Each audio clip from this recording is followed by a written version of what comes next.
Hey guys, welcome back to another Elder Scrolls V Skyrim video. As most of you know, the Elder Scrolls V Skyrim is filled with many great quests and has resulted in some of the most memorable experiences in gaming history. And with that being said, today we are listing off Skyrim's top 5 quests. Let's get right into the list. Starting out with number 1, we have Lights Out. Now when you enter Solitude for the first time, you will see a suspicious Argonian leaning against a wall. If you're one of the more sketchy types of people, you might approach him. When approaching him, you will find out his name is Jari Ra. He will inform you on a mission that he and his gang plan to execute. You're passing through Solitude? Maybe you're looking to make some easy gold, yes? They just need the help of someone who is willing to do what they say. So you listen to his scheme and decide, why not? All I have to do is go to the lighthouse and put out the fire. Knew you looked like a clever one. What an interesting idea. I think if someone were to do something like that, there would definitely be a certain amount of loot to be shared. So you do this with good faith, being informed that no one will be hurt, and that you will get a decent sum of money.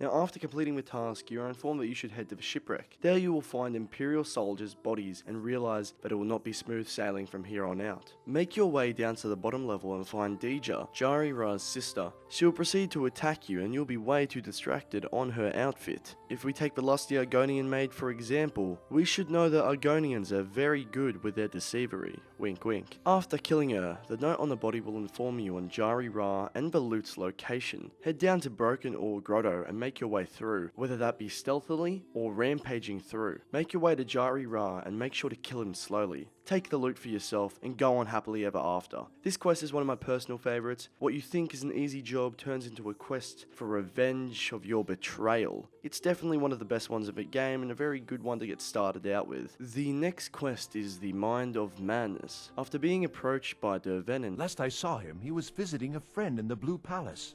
But no one as mundane as a Jarl. No, such people are below him. you make your way into the Pelagius wing of the Blue Palace. You black out and wake up in a foreign place, looking bleak and gloomy. There you will find Sheogorath, the Daedric Prince of Madness. Oh, what kind of message? A song! A summons! Wait, I know! A death threat written on the back of an Argonian concubine! Those are my favorites. He will send you on a quest to aid the mind of Pelagius. So you do that. He sends you out in multiple directions and asks you to complete some menial tasks, like make Pelagius's nightmares go away, kill the man at the other side of the arena, and defeat Pelagius's enemies. Once completed, return to Sheogorath and receive your reward in the form of the Wabberjack. The reason why this quest is one of the best in the game is its originality from all the other quests. You go to Sheogorath's Daedric plane of Oblivion and have to find a dead man's mind. There is also something really cool about this place that you probably didn't know, an Easter egg perhaps if we look closely. Turn on NoClip and make your way to the east of where Sheogorath sits. There you will find a door to what seemingly leads to nowhere. Sheogorath is the Daedric Prince of Madness after all, so why not enter and see what happens? So as you can see, we get moved to a shack or cottage similar to the small house you first build in the Halfire DLC. If you exit through the other door, it will take you to what somewhat looks like a Nordic ruin, and then after you make your way through it, it's just looks like ice and broken assets, as if we stumbled on into a developer mistake somehow. But why would they leave the door to come into this place if it was a mistake? Wouldn't they just wipe it? Anyways, another interesting thing is when you're back at the original house, if you turn on NoClip again and walk through the house walls, you'll find out that you are on a table, a really big table, and the house as well as you are really small. Or maybe not. Actually, everything around you was scaled up, not the other way around. So you are in fact the same size, but everything around you is multiple times bigger. The table you're standing on and everything around you is similar to what you would find in a Nordic ruin. So perhaps we are in a Nordic ruin, but it really doesn't make much sense. Well, that's all I wanted to show you about the Mind of Madness quest, and I hope you enjoyed this little secret that you might not have known about. Credit goes to Camelworks for this discovery, but this quest is definitely 10 out of 10. Everybody loves it, everybody's completed it, but not many people know about that little secret, so there you guys go. Number 3, and as you guys can probably guess, it is to kill an empire. Everybody knows this iconic quest about dressing up as a gourmet and assassinating the emperor. You walk up to Gaius Mara in full chef attire. Order of His Eminence, possessor of these papers. The gourmet. By Azra. The gourmet. I'm sorry. And head to the kitchen. There you can choose from multiple ingredients to include in the recipe. Some downright stupid. The base broth is already boiled. We can get started right now. So, which ingredient should I add next? Ooh, how decadent. I never would have guessed it.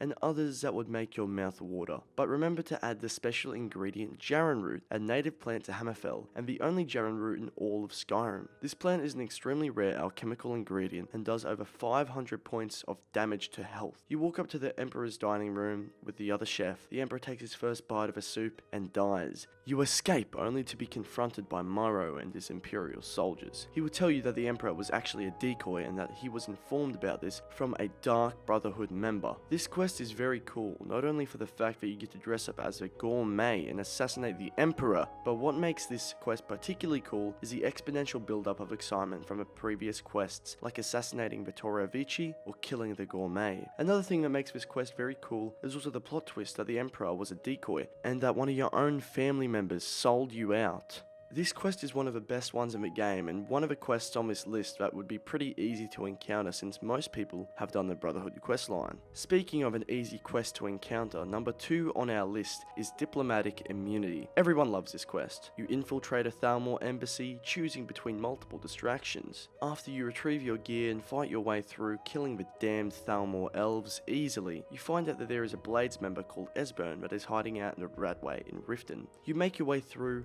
and find an exit, one of the best and most fun quests in the whole game, and also lots of information to take in, and a couple hidden secrets you might not know about. We'll start off with the first one. Did you know that everyone in the first room, when you need to cause a distraction, can cause the distraction? Everyone from Maven Blackbriar to Erica can cause a unique and different distraction depending on your relationship with them. You may need to be leader of the Thieves Guild or a Thane of a Hold, but everyone can cause a distraction. This can lead to multiple different events and possibly almost infinite amounts of replayability for you, especially if the only distraction you've ever done is with Razalan. The next secret is very special. Have you seen the guy captured towards the end of a quest, the one handcuffed to the wall? Etienne Ranus. He is a Thieves Guild member you can actually meet after rescuing him, and depending on how you treated him during the quest, he will give different lines of dialogue when you see him. Everything considered, Diplomatic Immunity is one of the best quests in the entire game. It really gives you this sense of power and this sense of mystery creeping through these Thalmor embassy halls, taking out one Thalmor at a time and you being some sort of assassin. It might want to lead you to join the Dark Brotherhood or maybe even the Thieves Guild later in the game. Number 1, as you probably could have guessed, is A Night to Remember. Funnily enough, a quest about not remembering anything after a mean hangover turns out to be the most memorable quest in the game. It starts out with you going into an inn and seeing a mysterious man in the corner, Sam Guavine. We'll see about that. This is a special brew. Very strong stuff. Let's get started. After sculling one too many drinks, you pass out and wake up in a temple of Dibella. That's right. It's time to wake up, you drunken blasphemer. Yes, your head hurts and you don't remember where you are. I'm guessing you also don't remember coming in here and blathering incoherently about marriage or a goat. Which means you don't remember losing your temper and throwing trash all over the temple. Now this quest can go in many different ways, but essentially you can choose to talk to different people to result in the same outcomes. Some of those are selling a goat to a giant and marrying a hagraven. Towards the end, you end up in a bandit hideout and make your way to the end. There you will discover a portal taking you to a Daedric realm. There you will see the mysterious man again, and he turns out to be Sanguine, the Daedric prince of debauchery and dark indulgences. Just a prank? Just a prank? The Daedric Lord of Debauchery does not deal in mere pranks. This quest is really fun and there is a lot of stuff to discover and figure out. It's basically the Hangover movie in the form of you being a medieval Bradley Cooper. Hands down, A Night to Remember has to be the best quest in the game. I think we can all agree, or that we can all come close to agreeing, that it is one of the best quests. Everything that happens just makes it that much better than every other quest in the game. Thank you guys so much for watching. I really appreciate that you guys come to my channel almost every single week to watch some of my videos. It's been a year now since my first ever video, and I did miss the anniversary, but trust me, I did have a long celebration on that day with my mates, even though they didn't know that it was the celebration of my anniversary for this channel. But anyway, thank you guys so much for watching. I really hope to see you guys next week for another video, and I will see you guys all soon.